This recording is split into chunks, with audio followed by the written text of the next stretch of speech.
Hey guys, it's Chris. And I'm William. So yep, we're still on the good ship. We are on Independence of the Seas, and today is Saturday. Or is it Sunday?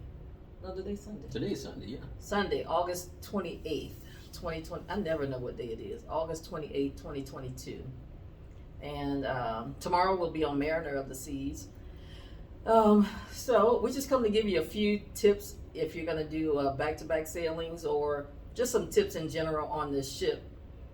Someone asked for that information, so we're going to give you just a little bit. You may know it, you may not know it, but if you do know it, good. And what we found out is who we thought knew stuff don't know stuff. So one thing about this ship, now you have two different sides of the ship. If the ship is facing forward, you have the right side and the left side, and the right side is the starboard side, starboard, starboard. And then on the left side is the port side of the ship. So along with that, you have elevators on the right side, the starboard side, and you also have elevators on the aft side. But then there's some ships have elevators in the middle of the ship, which is called centrum elevators. Now, the thing about the elevators is, if you're in the front of the ship, which is the forward, if your cabin is in the front, you're in forward. But if your cabin is in the back, you're in aft, AFT. So if you're trying to get to, for instance, if you're trying to get to the windjammer and you're on deck 6, and you're trying to get to the windjammer on the ship, maybe on deck 11, maybe 12, whatever. Typically, it's in the rear or the aft of the ship. So if you're in the forward, you may not be able to go from your cabin straight across or take the elevator and go straight over. You may have to go up a flight or go down a couple flights or to get to that. To that windjammer or whatever destination it is. That's just an example. So you just kind of want to be aware that there's front elevators and back elevators, and they don't take you to the exact same place sometimes. And on the bigger ships, it's could be a little bit difficult. Now we're gonna see what the expert has to say. Yeah, the rear elevators, because of the dining and the windjammer, the aft elevators usually, especially around breakfast and dinner time, they're a lot slower. So, if you're not in a rush, it's no big deal. But we like to try to get to the front of the ship. That's where we like our cabin to be at. So what we'll do is during those times, instead of walking all the way to the aft elevators, we'll go down to deck 5, and then maybe catch a flight down. This ship. Our dinner is on deck 4, so we'd go down to deck 5 and then walk across the promenade and then go down to use the stairs. So we won't have to have so many stairs to go down. So that is an option. Usually with the port side is usually where the ship parks up against the dock. Usually. Now that doesn't happen all the time. Right. It depends on, if the ship pulls in head first or tail first, but normally with the port side, it means that the ship should park against the pier. We like to watch the pier people run about 4:30. So, but it doesn't happen all the time. I would say 80% of the time, if you're on port, you're going to be parked on the port side. So sometimes you're not. And the starboard just faces the ocean. Yeah, starboard normally faces the ocean. But yeah, as far as the elevators are concerned, you're going to have to come in with your mind made up. There's a lot of people, and I know even though we've been cruising for a while, it still gets kind of frustrating to try to wait for the elevator, or you've been standing and wait on the elevator. Somebody walk up, the elevator opens, and they go in.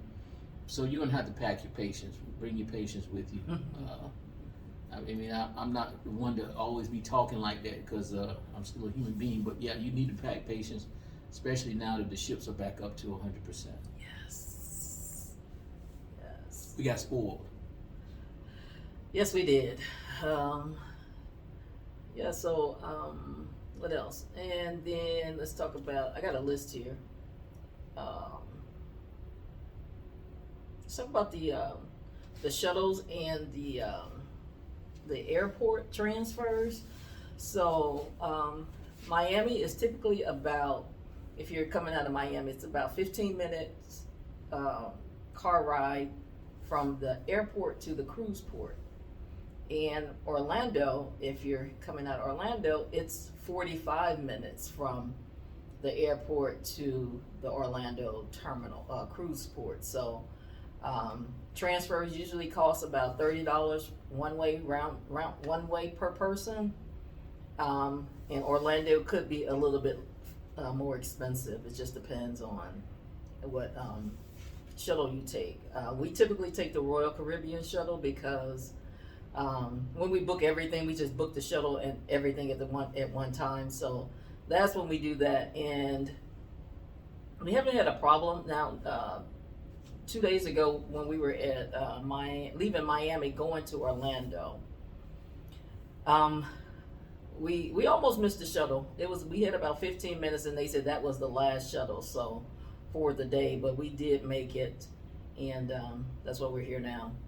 What we realized is if you are leaving one ship going to another ship, and they said it just depends on the availability, you could get a shuttle from the one ship to the next ship. And we could have gotten a shuttle if it was available from Miami, where we were on the Freedom, to Orlando, where we got on the Independence. I'm not sure how much that would have cost, but we paid around about $300 just to go from one to the other. But we did take a flight and a shuttle, so we could have probably saved some money, because the guy did tell us if, like tomorrow we're getting off of the Independence and we're going to get on the Mariner, and we will be able to get a shuttle then, and they didn't charge us for that. I didn't charge us, did he? No, and because the ships are within 5 minutes, so that Orlando to Miami might have been a little difficult. I think the car ride was a 4-hour car ride. That's the reason why we didn't do a rental car. And so I don't know if they would have done that, but it's something you want to look into. That's the reason why we mentioned it. Yeah. And you want to check to see if there's a transfer. Usually they want to try to accommodate you, especially if you're going from Royal Caribbean to Royal Caribbean. That's a consecutive cruise, or back-to-back cruise, they call it. Yeah. And you don't have to do a 7-night back-to-back. You can do what we just did, a 3-night and a 4-night, just to get that experience and get you 7 nights on the ship. And the thing about the shuttles, if you're booking through Air to Sea, through Royal, they do not do super early flights. So if you want a flight before noon, they probably won't book you, because the shuttle is not guaranteed to get you there. But they can accommodate a later flight. But if it's an early flight, they typically won't accommodate you. What else? Okay, excursions. Recommendations. If you're going to do an excursion, book it through Royal Caribbean or whatever cruise you're coming from, or whatever cruise you're on, because once you get off the ship, you can walk you'll be at the ports, and you can walk and do shopping or whatever you need to do there. But if you want to go out and venture in some of the non-U.S. territories, you want to have somebody, a ship that's going to back you. But if you're just going to be on your own, I highly discourage that. And I'm going to let the law tell you here. Well, people do that, and excursion is an extension to the ship. In other words, when you get to your port, you can go and visit, for example, Puerto Rico. You can go out and visit the town, or you can go and do a tour. And as long as it's going to be within your time frame, that's okay. But some of those excursions last anywhere from 5 to 6 hours. And if something does happen to the vehicle, when you're talking thousands of people, something is going to happen to one. It's just the way it is. It's just how things work. And if you just happen to be that person, you might miss the ship. Now, the ship usually, if it's 4:30 ship time, they're usually gonna give you till 5. Don't quote me on that. I'll be back at 4:30. We normally get back at 2 o'clock just to make sure we're on the ship. Yeah. And if you're gonna get off the ship, you make sure you have your passports and things of that nature in the event that something does happen.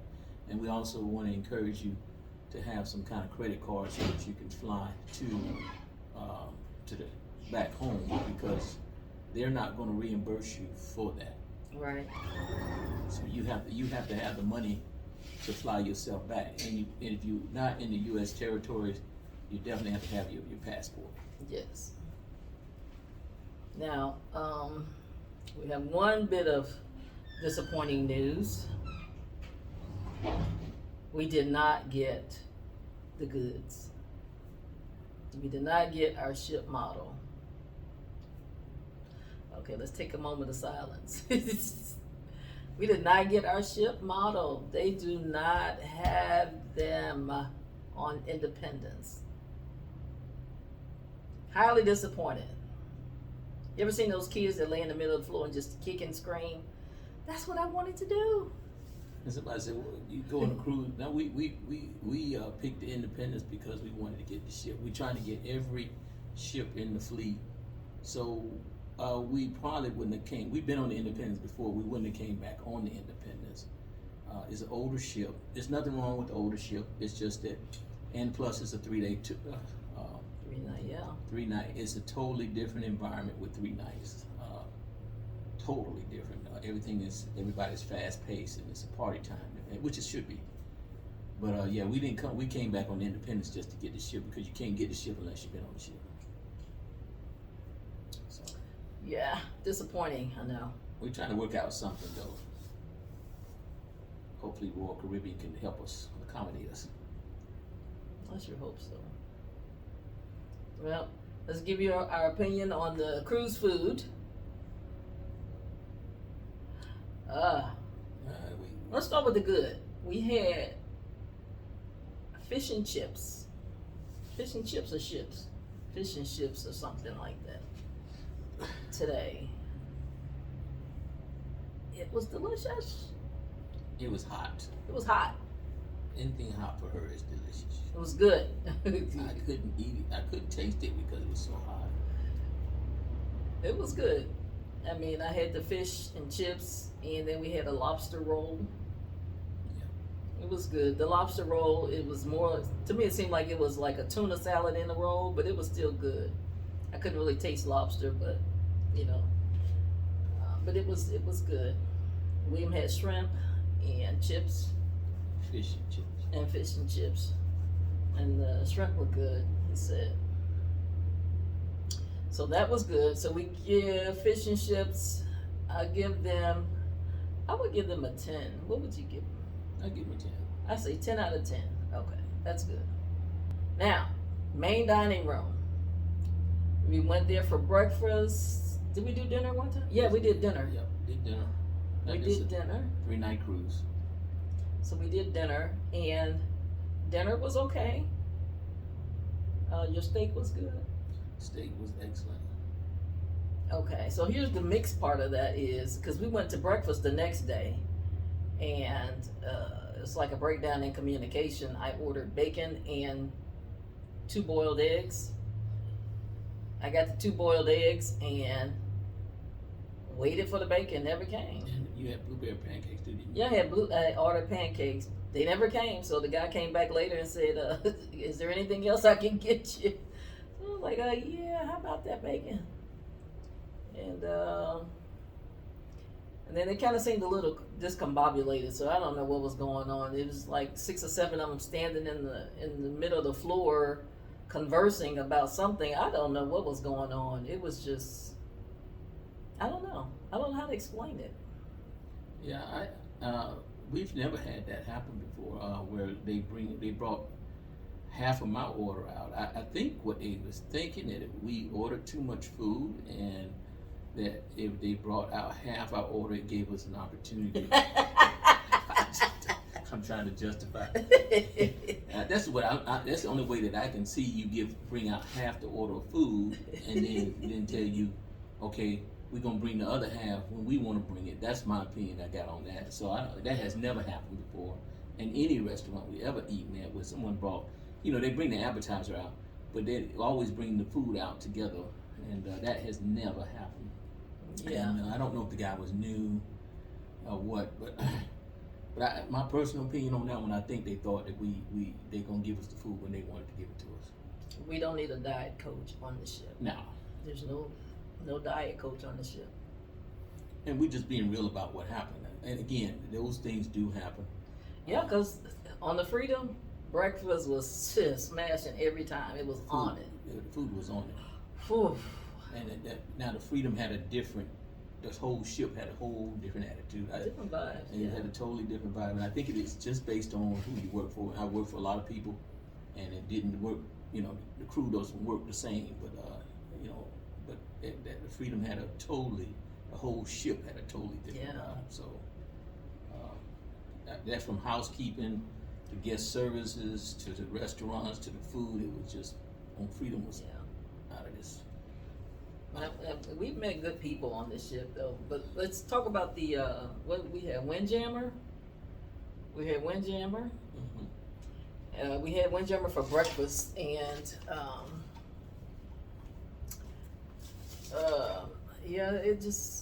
it was just bland.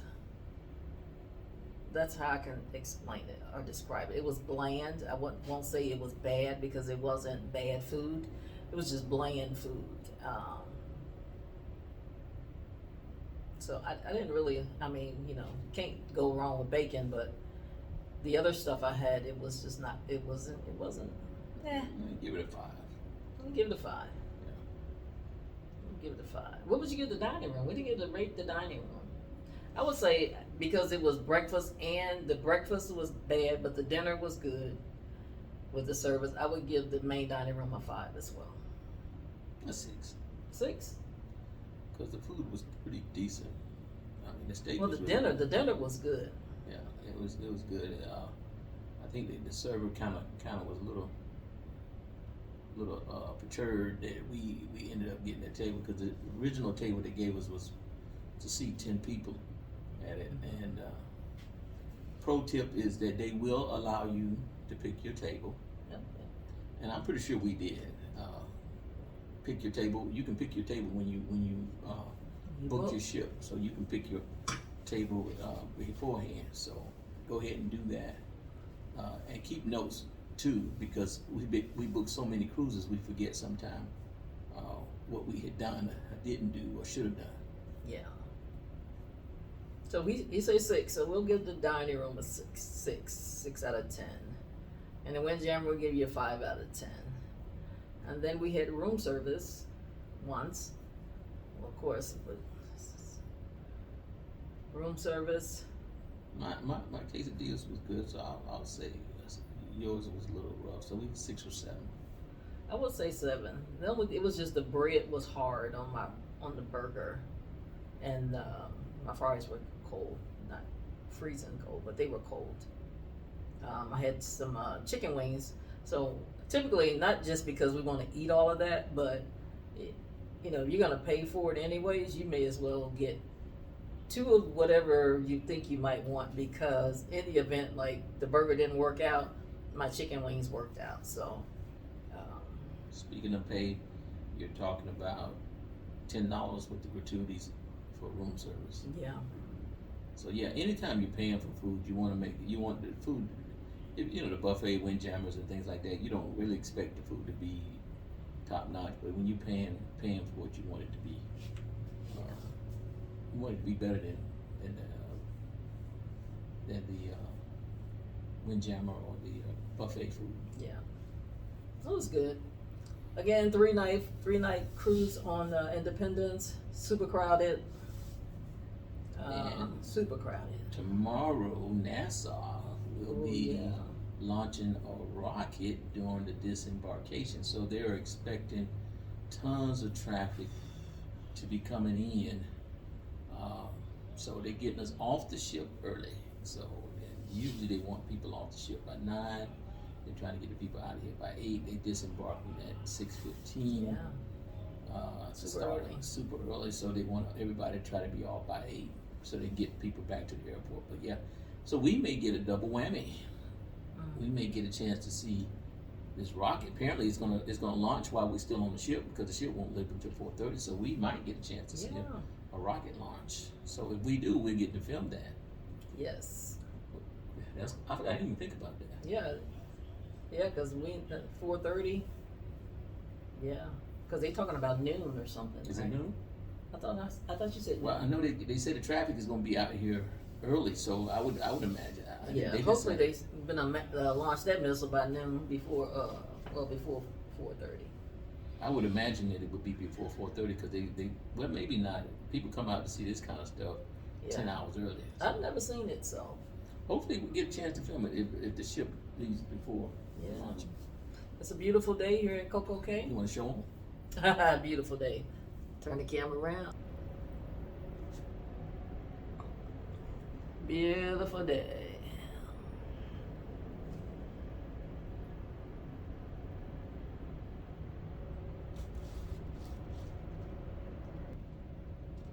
So guys, that's what you're missing here. If you're not here on the good ship, you're missing out. And I want to reiterate too that we come on here to rest. Yes. And relax. It's a beautiful place to do that, but I don't sleep well anyway. But when I do sleep on a ship, it's a lot better because I'm more relaxed. I don't have cell phones, and we don't. So if we don't show what everybody else shows on videos, it's because we really don't. This is what we do. Right? Yeah, William be out here on this deck at 1 a.m, just him and the stars. And the weather has been super nice for an August. Usually you can't stay out here because it's humid, but it's been really nice to be out here. Even at night it can be kind of muggy, but it's been kind of cool on this particular cruise. Yeah. So guys, I think that's about it. Tomorrow we'll see you on the Mariner. Yep. We're gonna have visitors. William's mother and brother should be joining us tomorrow. So you guys will be get a chance to meet them. So as long as they're not camera shy, you'll meet them. So in the meantime, and in between time, I'm not gonna sing my song, but you know there's no cooking and there's no cleaning. I'm on a good ship. So we'll see you around the ship. See ya.